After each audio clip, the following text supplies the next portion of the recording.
राधे कृष्ण राधे कृष्ण। अर्जुन ने पूछा, केशव, समाधि में स्थित प्रज्ञ पुरुष का क्या लक्षण है? वह स्थिर बुद्धि पुरुष कैसे बोलता है, कैसे बैठता है और कैसे चलता है?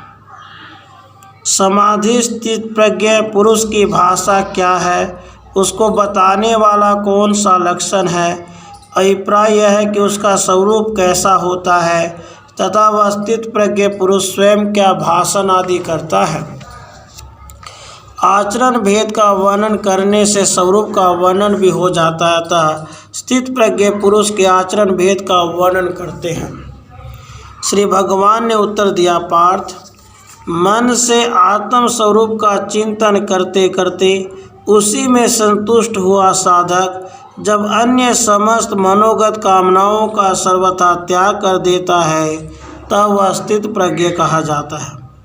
जब मनुष्य आत्मा से, मन से केवल एक आत्मा का अवलंबन करके आत्मा में ही संतुष्ट हो जाता है और उस संतोष के कारण उस आत्मा के अतिरिक्त अन्य समस्त मनोगत कामनाओं का पूर्ण रूप से त्याग कर देता है, तब वह स्थित प्रज्ञ कहलाता है। यह ज्ञान निष्ठा की काष्ठा अंतिम सीमा है। इसके बाद अब ज्ञान निष्ठ पुरुष की उससे इधर की स्थिति, जो अंतिम स्थिति के समीप की अवस्था है, कही जाती है।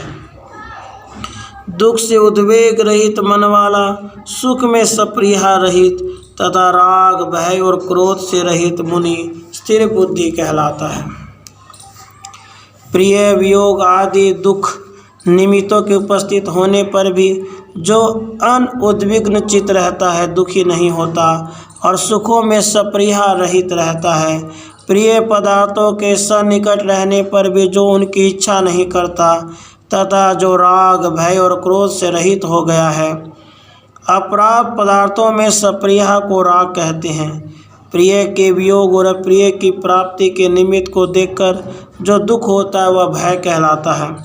एवं प्रिय के वियोग और अप्रिय की प्राप्ति के निमित्त भूत दूसरे जीवों पर होने वाला जो दुख का हेतु अपने मन का विकार है वह क्रोध है, जो इन तीनों दोषों से रहित है। ऐसा मुनि आत्मननशील पुरुष स्थित प्रज्ञ कहलाता है। उससे नीचे स्थिति बतलाई जाती है। जो पुरुष सर्वत्र स्नेह रहित हुआ उस शुभ और अशुभ को प्राप्त होकर न हर्ष करता है न द्वेष करता, उसकी बुद्धि स्थिर है। जो सर्वत्र प्रिय पदार्थों में स्नेह से रहित उदासीन है तथा प्रिय पदार्थों के संयोग वियोग रूप शुभ अशुभ को पाकर जो हर्ष और द्वेष से रहित है वह भी स्थित प्रज्ञ है। समस्त अन्य आश्रय आदि दोषों को दूर करने की इच्छा से, विषय अनुराग से युक्त होने के कारण जिन पर सहज में विजय प्राप्त नहीं की जा सकती, उन इंद्रियों का संयम करके चित्त के शुभ आश्रय रूप मुझ परमेश्वर में मन को स्थिर करके सावधान होकर बैठना चाहिए। मन के मुझ में लग जाने पर मेरे द्वारा समस्त पापों को पूर्णतया भस्म करके निर्मल किया हुआ विषय आसक्ति रहित मन इंद्रियों को अपने वश में कर लेता है। फिर इंद्रियों को वश में कर लेने वाला मन आत्मा का साक्षात्कार करने में समर्थ हो जाता है। कहा भी गया है, जैसे ऊंची लपटों वाला प्रज्वलित अग्नि वायु का साथ पाकर घास के ढेर को भस्म कर देती है, वैसे ही योगियों के चित्त में स्थित भगवान विष्णु समस्त पाप समूह को भस्म कर डालते हैं। इसलिए कहते हैं कि जिसकी इंद्रियां वश में है उसकी बुद्धि स्थित है। इस प्रकार मुझ परमेश्वर में मन न लगाकर जो अपने प्रयत्न के बल से इंद्रियों पर विजय प्राप्त करने का यत्न करता है वह नष्ट हो जाता है। यह कहते हैं, मेरे पराया न होकर विषयों का चिंतन करने वाले पुरुष की उन विषयों में आसक्ति हो जाती है। आसक्ति से काम उत्पन्न होता है और काम से क्रोध की उत्पत्ति होती है।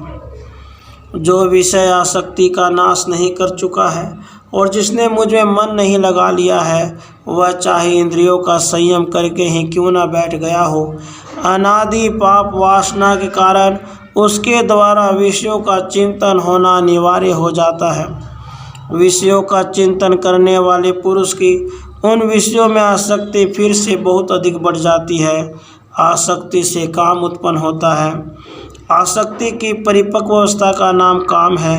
जिस दशा को प्राप्त होकर मनुष्य विषयों का भोग किए बिना रह नहीं सकता, वह दशा काम है। काम से क्रोध उत्पन्न होता है। काम बना रहने और कामना अनुसार विषयों की प्राप्ति न हो तो उस समय पास रहने वाले पुरुषों पर क्रोध होता है कि इन लोगों के द्वारा हमारा अभीष्ट विषय नष्ट कर दिया गया। क्रोध से विवेक शून्यता होती है। अविवेक से स्मृति का भ्रंश और स्मृति भ्रंश से बुद्धि का नाश होता है और बुद्धि के नाश होने से वह आप नष्ट हो जाता है, संसार सागर में डूब जाता है। क्रोध से सम्मोह होता है। कर्तव्य अकर्तव्य का विवेक न रहना सम्मोह है। उसके कारण मनुष्य सब कुछ कर डालता है। उससे फिर इंद्रिय जय आदि के लिए प्रारंभ किए हुए प्रयत्न की स्मृति नष्ट हो जाती है। स्मृति नाश से बुद्धि नष्ट हो जाती है। आत्मज्ञान की प्राप्ति के लिए जो निश्चय किया गया था उसका नाश हो जाता है। इस प्रकार बुद्धि नाश होने पर फिर से संसार सागर में डूबकर नष्ट हो जाता है। परंतु मन को वश में रखने वाला पुरुष राग द्वेष से रहित और अपने वश में की हुई इंद्रियों के द्वारा विषयों को भोगता हुआ भी अंतःकरण की निर्मलता को प्राप्त होता है। जो पहले बतलाई हुई विधि के अनुसार चित्त के शुभ आशय रूप मुझ सर्वेश्वर भगवान में मन का निक्षेप करने वाला पुरुष समस्त पाप पूर्णतः भस्म हो जाने के कारण राग द्वेष से रहित और अपने वश में की हुई इंद्रियों के द्वारा विषयों का सेवन करता है, विषयों की उपेक्षा करके उनमें व्यवहार करता है, वह मन को वश में करके रहने वाला पुरुष प्रसाद को प्राप्त करता है। अभिप्राय यह है कि उसका अंतःकरण निर्मल हो जाता है। अंतःकरण की निर्मलता से इसके समस्त दुखों का नाश हो जाता है, क्योंकि प्रसन्नचित्त पुरुष की बुद्धि शीघ्र स्थिर हो जाती है। ऐसे पुरुष का मन निर्मल हो जाने के कारण उसके प्रकृति संसर्ग से प्रयुक्त समस्त दुखों का नाश हो जाता है। उस प्रसन्नचित्त आत्म साक्षात्कार के विरोधी दोषों से रहित मन वाले पुरुष की प्रकृति संसर्ग रहित आत्मविषयक बुद्धि उसी क्षण मुझ में भली भांति स्थित हो जाती है। अतएव मन के प्रसाद से निर्मल हो जाने से समस्त दुखों का नाश निश्चय ही हो जाता है। अयुक्त मुझ में मन का निक्षेप न करने वाले पुरुष की बुद्धि आत्मविषयक नहीं होती और न अयुक्त पुरुष की आत्मविषयक भावना ही होती है। भावना रहित पुरुष को शांति नहीं और अशांत को सुख कहाँ। मन को मुझ में निक्षेप न करने वाले अपने ही प्रयत्न से इंद्रिय दमन में लगे हुए पुरुष में प्रकृति संसर्ग रहित आत्मविषयक बुद्धि कभी भी सिद्ध नहीं हो सकती, इसलिए उसकी तद विषयक भावना भी नहीं हो सकती। प्रकृति संसर्ग रहित आत्मा की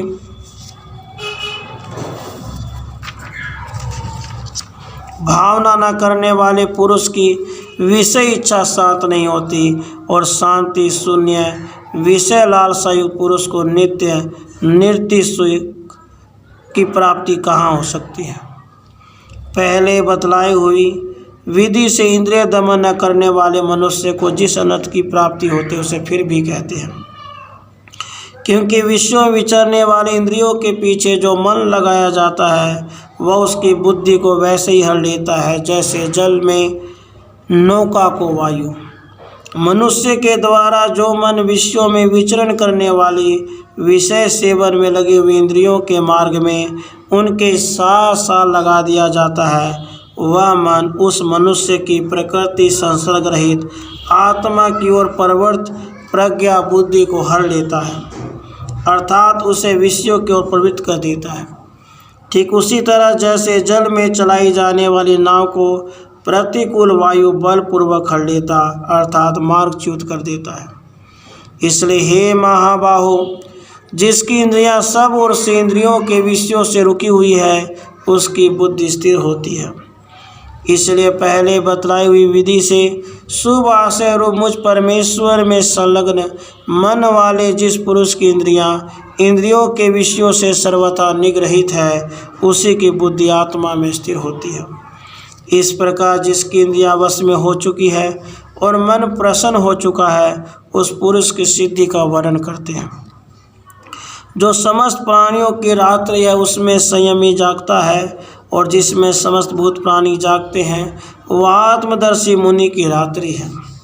जो आत्मविषयक बुद्धि समस्त प्राणियों के लिए रात्रि की भांति प्रकाश से रहित है, उस आत्मविषयक बुद्धि में प्रसन्न निर्मल मन वाला इंद्रियमी संयमी पुरुष जागता है, आत्म साक्षात्कार करता रहता है।